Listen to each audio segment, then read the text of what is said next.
Hello दोस्तों, मैं हूं प्रशंजीत और आप देख रहे हैं प्रोश प्रेजेंट। दोस्तों, ट्रेन पे यात्रा के दौरान आप लोगों ने एक चीज को जरूर नोटिस किया होगा कि सेम दूरी और सेम क्लास कोच का किराया कुछ ट्रेन पर कम तो कुछ ट्रेन पर ज्यादा होता है। उदाहरण के तौर पे फिलहाल हम गुवाहाटी और सिलचर के बीच चलने वाला कुछ ट्रेन का किराया चेक करेंगे।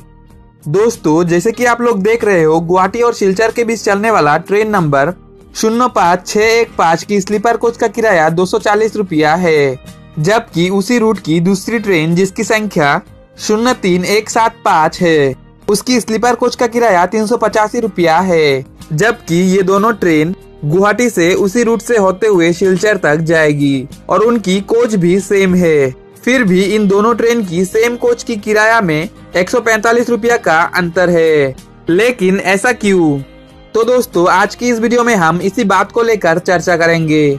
जानने के लिए इस वीडियो को अंत तक जरूर देखिएगा ताकि इस वीडियो में बताया गया सारी बातें आप लोगों को अच्छे से समझ आए। तो चलिए शुरू करते हैं।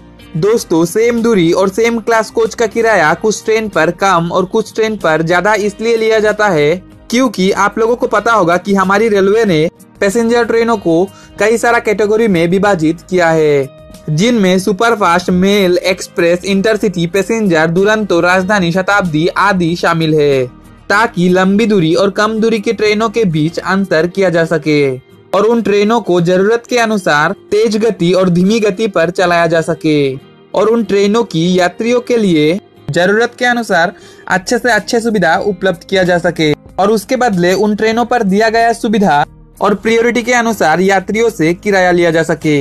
यानी इसकी सीधी सी मतलब है, ट्रेन में उपलब्ध किया गया फैसिलिटीज और ट्रेन की प्रायोरिटी के ऊपर डिपेंड होता है ट्रेन का किराया। चलिए इसके बारे में और भी बारीकी में समझते हैं।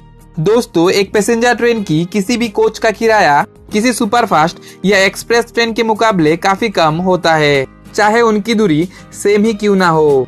क्योंकि जैसे कि आप लोगों को पता होगा, पैसेंजर ट्रेनों को लगभग हर स्टेशन पर रुकते हुए चलाया जाता है और उनकी मैक्स परमिसिबल स्पीड भी काफी कम होता है, जिसके कारण ये ट्रेन ज्यादातर लेट चलती है। इसीलिए किसी दूसरे ट्रेन के मुकाबले पैसेंजर ट्रेनों का किसी भी कोच का किराया काफी सस्ता होता है, जबकि सुपरफास्ट या एक्सप्रेस ट्रेनों को पैसेंजर ट्रेन के मुकाबले बहुत कम स्टेशनों पर रुकते हुए चलाया जाता है, जिसकी स्पीड भी पैसेंजर ट्रेनों से काफी ज्यादा होती है और किसी भी रूट पर पैसेंजर ट्रेन के मुकाबले एक्सप्रेस या सुपरफास्ट ट्रेनों को काफी ज्यादा प्रायोरिटी दिया जाता है।